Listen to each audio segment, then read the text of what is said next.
Good morning. Just going on a little warm-up walk here. So I figured since I don't put too much into the workout about warm-up, I would just talk a little bit about it as I do one of my own. So one of my favorite things to do is just 5 to 10 minutes of low intensity, moderate intensity, maybe progressive little intervals of cardio. So maybe, windy today. Actually cold here in Florida. But maybe like walk for a couple minutes, then maybe if I was feeling it, jog for 30 seconds, walk for 15 seconds, jog for 45 seconds, walk for 30 seconds, jog for a minute, walk for 45 seconds, and maybe repeat that a few times. So just until you're kind of feeling low level, warmed up, not really, maybe like just on the cusp of breaking a sweat, but nothing too intense. And then once you're at that point and your body temperature is elevated, then you're kind of ready to warm up your joints. So that's when you would go into some dynamic mobility.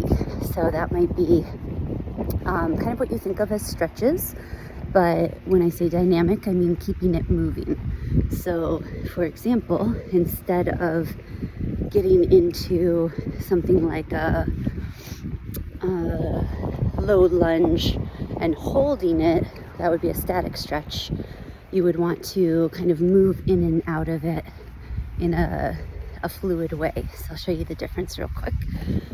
Static would be if you kind of got into a position like this and you're just holding it, versus dynamic is going to be maybe you're rocking back and forth, or maybe you're only in it for about 3 seconds, and then maybe you step the back leg in and you hold a squat or go side to side dynamically for about 3 seconds, and then try the other side for about 3 seconds. So that's dynamic stretching, when you're kind of moving in and out of it. And that's better before lifting, because if you just hold a stretch for 30 seconds, essentially what you're doing is telling your nervous system to relax. And right before lifting weights, you do not want a relaxed nervous system. That's dangerous. So you want to keep it moving before, and then let's say you're done with the workout. At the end of the workout, something like this or this or this, and holding it for 30 seconds, that's great at the end, because you do want to relax at the end. You want to get out of fight or flight and into rest and restore, but not till the end of the workout. So dynamic up front, static at the end.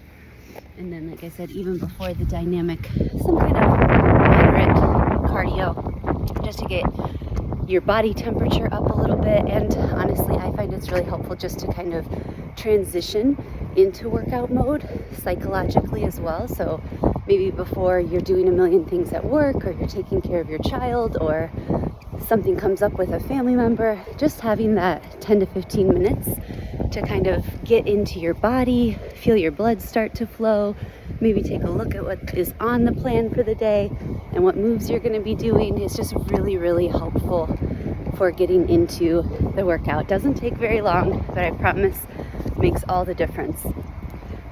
The other thing that I would recommend for warming up, but it's kind of within the workout, is warm-up sets. So that's more specific to the movement. So let's say you're doing a barbell back squat that day. Maybe at first you're going to do 10 body weight squats, and then maybe you hold a 10-pound dumbbell or plate and do 5 with 10 pounds, and then maybe hold 25 pounds and do 3 with 25 pounds, and then maybe just the bar, 45 pounds for 3 to 5 reps.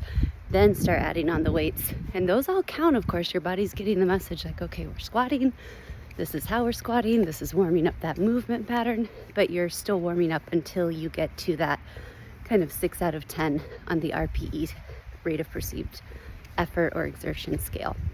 At that point, once you're at a 6 and above, you're in your working sets, you start taking your notes. Maybe you take notes too on what weights you did for warm-up sets, just so you know, and over time you'll probably notice maybe something like just the bar is a working set when you first get to the bar, and then over time maybe that becomes a warm-up set, and maybe even 65, which is the bar plus 2 10-pound plates, becomes a warm-up set. So you'll get stronger over time, and your ratings will change, and your warm-up will change. My warm-up has gotten longer as I've aged and as I've gotten more trained. I think that happens to most people. So I actually will warm up for even up to like 25 minutes sometimes, just to like feel fully ready and primed. And it's not like, oh my God, I'm gonna be working out an hour and a half. It's like that warm-up is so holistic from both like cardiorespiratory standpoint and getting my joints ready and doing all the warm-up sets, that then when I get into my working sets, they're so much more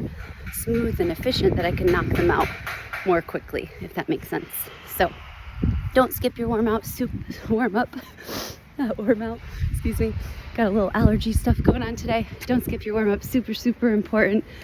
Cool down, I think, is very important psychologically. Like, it just is nice to literally lie there and take some deep breaths and give yourself credit for showing up for yourself. Maybe reflect on your strong points and your points that you can grow.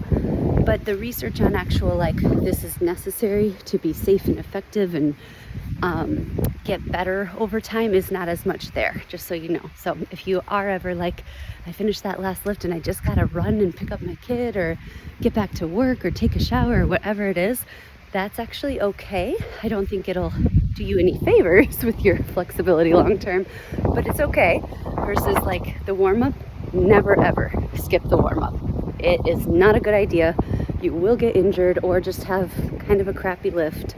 So always warm up. Hopefully that's helpful. If you have any questions, let me know. Talk soon.